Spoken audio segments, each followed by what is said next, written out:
Hello, welcome to forex. Good morning, hi friends everyone, how are you? আমি এখন ফরেক্স gold মার্কেটের একটা analysis দিচ্ছি। আজকে মার্কেটের পিভট পয়েন্ট হচ্ছে 2415, ফার্স্ট রেজিস্ট্যান্স হচ্ছে 2430, সেকেন্ড রেজিস্ট্যান্স হচ্ছে 2437, থার্ড রেজিস্ট্যান্স হচ্ছে 2450। মার্কেটের প্রথম সাপোর্ট আছে 2406, সেকেন্ড সাপোর্ট আছে 2395, থার্ড সাপোর্ট আছে 2385।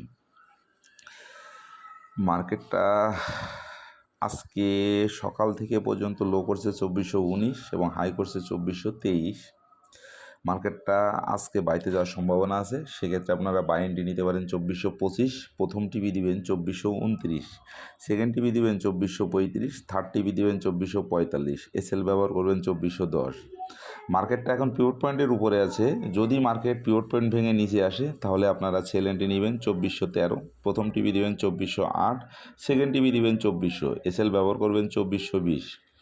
মার্কেটের এন্ট্রি পয়েন্ট বা এবং সেল এন্ট্রি পয়েন্ট দিয়ে দিলাম, আপনারা সেই অনুযায়ী ট্রেড এন্ট্রি নেবেন।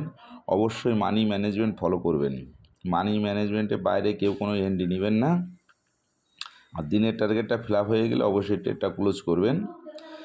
দেখেন, এই সপ্তাহে প্রতিটা দিন কিন্তু আমাদের টিপি হিট করছে, প্রত্যেকটা দিন। অতএব যেখানে এন্ট্রি পয়েন্টটা দেওয়া হয় সেখানে আপনি এন্ট্রি দেন।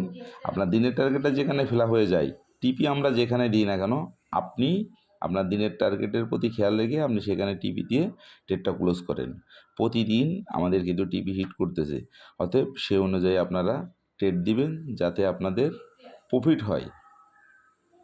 এমন কোনো জায়গায় কোনো ট্রেড দিয়ে লং টাইম ধরে রাখবেন না যাতে আপনার অ্যাকাউন্টের উপর প্রভাব পড়ে এবং আপনার লস হয়। যাক, যেখানে টিপিএসএল দিলাম, এন্ট্রি পয়েন্ট দিলাম, সেই অনুযায়ী আপনারা ট্রেড দিবেন এবং ভালো একটা প্রফিট নেবেন। ধন্যবাদ সবাইকে। Thanks all.